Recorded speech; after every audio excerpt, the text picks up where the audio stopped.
राधे राधे। जय श्री कृष्ण मित्रों, आप सभी का स्वागत है हमारे YouTube चैनल युग रचना में। मित्रों, हमारे जीवन में कभी कभी ऐसा समय जरूर आता है जब हमें कुछ समझ नहीं आता कि हम आखिर क्या करें। हमें हर तरफ से निराशा और दुख मिलने लगते हैं। अगर आप भी जीवन में कुछ ऐसे ही पलों से जूझ रहे हैं तो यह वीडियो शांत मन से अंत तक जरूर सुनें। शायद आपको अपने परेशानी और समस्या का समाधान इस वीडियो में मिल जाए। श्रीमद् भागवत गीता में भगवान श्री कृष्ण के उपदेशों का वर्णन है। भगवान श्री कृष्ण ने अर्जुन के माध्यम से संसार को गीता का उपदेश दिया था। कृष्ण ने अर्जुन को गीता का पाठ तब पढ़ाया था जब उनके कदम महाभारत युद्ध की युद्ध भूमि में डगमगाने लगे थे। श्री कृष्ण के उपदेशों को सुनकर अर्जुन अपने लक्ष्य को पूरा करने की ओर अग्रसर हुए। कहा जाता है कि गीता में जीवन की हर एक परेशानी का हल मिल जाता है। गीता में कही गई श्री कृष्ण की बातें आज भी जीवन में आगे बढ़ते रहने की प्रेरणा देती हैं। ऐसे में किसी भी परेशानी का हल पाने और जीवन में सफलता पाने के लिए गीता की कुछ बातों का ध्यान रखना चाहिए। माना जाता है कि जो भी व्यक्ति गीता की इन बातों का जीवन में अनुसरण कर लेता है वह हर काम में जरूर विजय हासिल कर लेता है। ये रहे गीता के अनमोल उपदेश जो जीवन को नई राह दिखाते हैं। फल की इच्छा छोड़कर कर्म पर ध्यान देना चाहिए।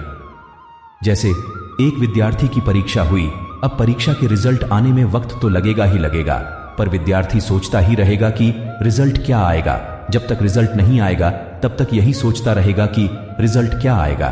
तब सोचो कि यह विद्यार्थी का रिजल्ट नहीं आएगा, तब तक वह इतने दिन अपनी मन की शांति के बिना कैसे रहेगा। वह विद्यार्थी की बेचैनी उसे छुट्टी का आनंद भी नहीं मानने देगा। यही विद्यार्थी का सबसे बड़ा नुकसान है। कर्म के फल के बारे में सोचते रहना ही नुकसान है। इसीलिए कर्म करके तुम चिंता से मुक्त हो जाओ और शांति से तुम अपने समय को आनंद के पलों से बिता सको। यही गीता में कहा गया उद्देश्य है। गीता में श्री कृष्ण ने कहा है कि मनुष्य को फल की इच्छा छोड़कर कर्म पर ध्यान देना चाहिए।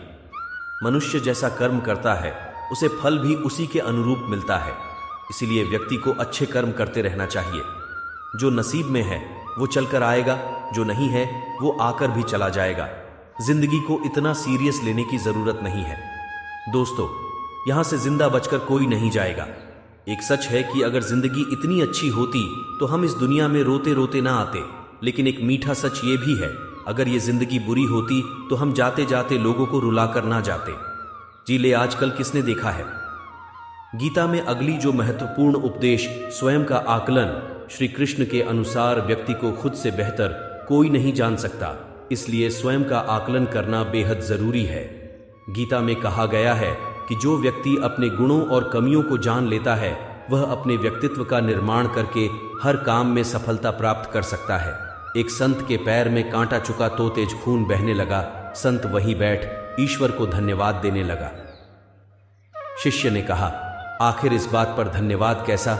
संत ने कहा, इस जंगल में शिकारी आते हैं, यहां कोई फंदा भी हो सकता था, लेकिन ईश्वर ने मुझे बचा लिया। ये सुन शिष्य मौन हो गया। संत ने कहा, बेटा, हर परिस्थिति को देखने का नजरिया होता है। अगर लोग अपना नजरिया बदल लें तो उनके जीवन से दुख पल भर में गायब हो सकता है। लेकिन लोग दुख के पीछे छिपे नए रास्तों को नहीं देख पाते और अपने नजरिए को बदले बिना सारी उम्र दुखी होते रहते हैं। नजरिया बदलो, जीवन बदल जाएगा। अगला, हमन पर नियंत्रण। हमारा मन ही हमारे दुखों का कारण होता है। ऐसे में श्री कृष्ण ने गीता में कहा है कि जिस व्यक्ति ने अपने मन पर काबू पा लिया वह मन में पैदा होने वाली बेकार की चिंताओं और इच्छाओं से भी दूर रहता है। साथ ही व्यक्ति को अपने लक्ष्य को भी आसानी से प्राप्त कर लेता है। एक बार एक महात्मा बाजार से होकर गुजर रहा था। रास्ते में एक व्यक्ति खजूर बेच रहा था। उस महात्मा के मन में विचार आया कि खजूर लेनी चाहिए। उसने अपने मन को समझाया और वहां से चल दिए, किंतु महात्मा पूरी रात भर सो नहीं पाया। अगले दिन वह विवश होकर जंगल में गया और जितना बड़ा लकड़ी का गट्ठर उठा सकता था उसने उठाया। उस महात्मा ने अपने मन से कहा कि यदि तुझे खजूर खानी है तो यह बोझ उठाना ही पड़ेगा। महात्मा थोड़ी दूर ही चलता, फिर गिर जाता, फिर चलता और गिरता। उसमें एक गट्ठर उठाने की हिम्मत नहीं थी, लेकिन उसने लकड़ी के भारी भारी 2 गट्ठर उठा रखे थे। 2-2.5 मील की यात्रा पूरी करके वह शहर पहुंचा और उन लकड़ियों को बेचकर जो पैसे मिले उससे खजूर खरीदने के लिए जंगल में चल दिया। खजूर सामने देखकर महात्मा का मन बड़ा प्रसन्न हुआ। महात्मा ने उन पैसों से खजूर खरीदे, लेकिन महात्मा ने अपने मन से कहा कि आज तूने खजूर मांगी है, फिर तेरी कोई और इच्छा करेगी। कल अच्छे अच्छे कपड़े और स्त्री मांगेगा, अगर स्त्री आई तो बाल बच्चे भी होंगे, तब तो मैं पूरी तरह से तेरा गुलाम ही हो जाऊंगा। सामने से एक मुसाफिर आ रहा था। महात्मा ने उस मुसाफिर को बुलाकर सारी खजूर उस आदमी को दे दी और खुद को मन का गुलाम बनने से बचा लिया। यदि मन का कहना नहीं मानोगे तो इस जीवन का लाभ उठाओगे, यदि मन की सुनोगे तो मन के गुलाम बन जाओगे। अगला उपदेश है क्रोध पर काबू रखें। क्रोध में व्यक्ति नियंत्रण खो बैठता है और आवेश में आकर गलत कार्य कर देता है। यहां तक कि कभी कभी गुस्से में व्यक्ति खुद का अहित कर बैठता है। गीता में श्री कृष्ण ने बताया है कि क्रोध को खुद पर हावी नहीं होने देना चाहिए। यदि गुस्सा आए तो स्वयं को शांत रखने का प्रयास करें।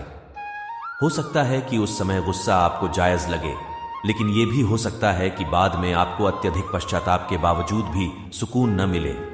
एक लड़का था, वह बहुत ही गुस्सैल था। छोटी छोटी बात पर अपना आपा खो बैठता और लोगों को भला बुरा कह देता। उसकी इस आदत से परेशान होकर एक दिन उसके पिता ने उसे कीलों से भरा हुआ एक थैला दिया और कहा कि अब जब भी तुम्हें गुस्सा आए तो तुम इस थैले में से एक कील निकालना और बाड़े में ठोक देना। पहले दिन उस लड़के ने 40 बार गुस्सा किया और इतनी ही कीलें बाड़े में ठोक दी। धीरे धीरे कीलों की संख्या घटने लगी। उसे लगने लगा कि कीलें ठोकने में इतनी मेहनत करने से अच्छा है कि अपने क्रोध पर काबू किया जाए, और अगले कुछ हफ्तों में उसने अपने गुस्से पर बहुत हद तक काबू करना सीख लिया। एक दिन ऐसा आया कि उस लड़के ने पूरे दिन में एक बार भी अपना आपा नहीं खोया। जब उसने अपने पिता को यह बात बताई तो उन्होंने फिर उसे एक काम दे दिया। उन्होंने कहा कि अब हर उस दिन जिस दिन तुम एक बार भी गुस्सा न करो, इस बाड़े से एक कील निकाल देना। लड़के ने ऐसा ही किया और बहुत समय बाद वो दिन भी आ गया जब लड़के ने बाड़े में लगी आखिरी कील भी निकाल दी और अपने पिता को खुशी से ये बात बताई। तब पिताजी उसका हाथ पकड़कर उस बाड़े के पास ले गए और बोले, बेटे तुमने बहुत अच्छा काम किया है, लेकिन क्या तुम बाड़े में हुए छेदों को देख पा रहे हो? अब वो बाड़ा कभी भी वैसा नहीं बन सकता जैसा वो पहले था। जब तुम क्रोध में कुछ कहते हो तो वो शब्द भी इसी तरह सामने वाले व्यक्ति पर गहरे घाव छोड़ जाते हैं। इसलिए अगली बार अपना आपा खोने से पहले आप भी ये जरूर सोच लेना कि ये सामने वाले पर कितना गहरा घाव छोड़ सकता है। हो सकता है कि उस समय गुस्सा आपको जायज लगे, लेकिन यह भी हो सकता है कि बाद में आपको अत्यधिक पश्चाताप के बावजूद भी सुकून न मिले। एक प्रचलित लोक कथा के अनुसार पुराने समय में शांति नाम की एक महिला थी, लेकिन वह क्रोधी स्वभाव की थी।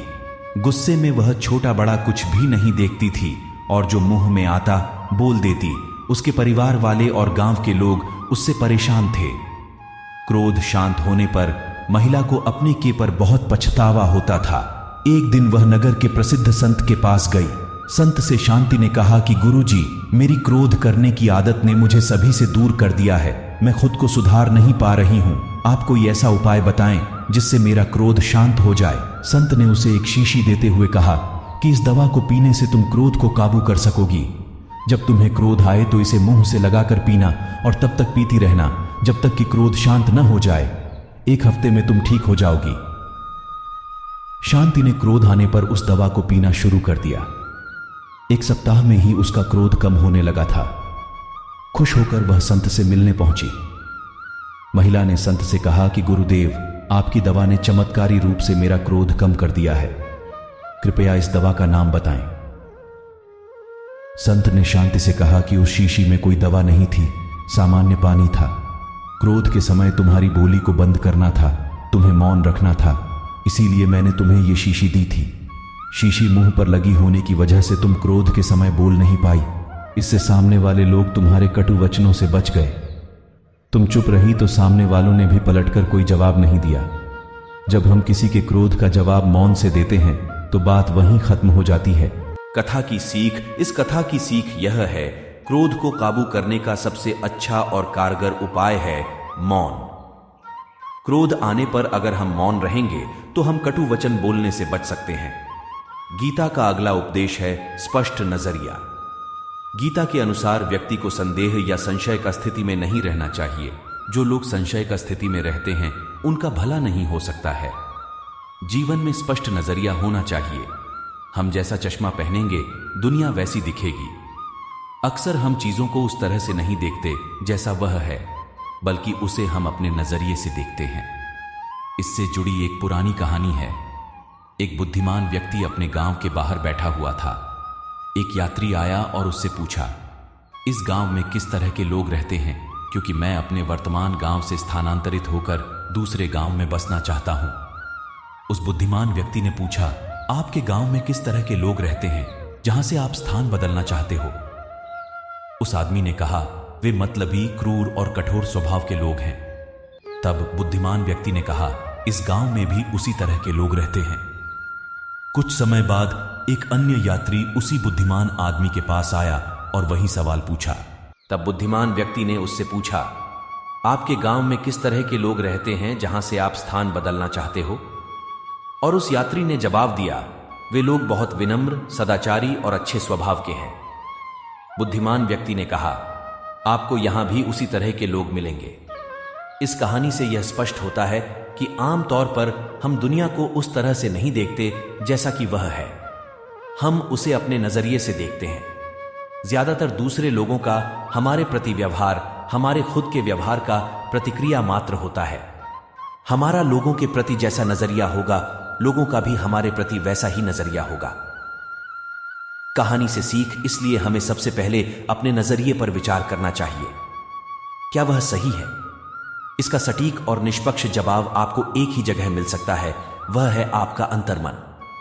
जब भी कभी आपको लगे कि हमारा नजरिया या दृष्टिकोण सही है या फिर इसमें सुधार की कोई गुंजाइश है, तो आप अपने मन से जरूर पूछें।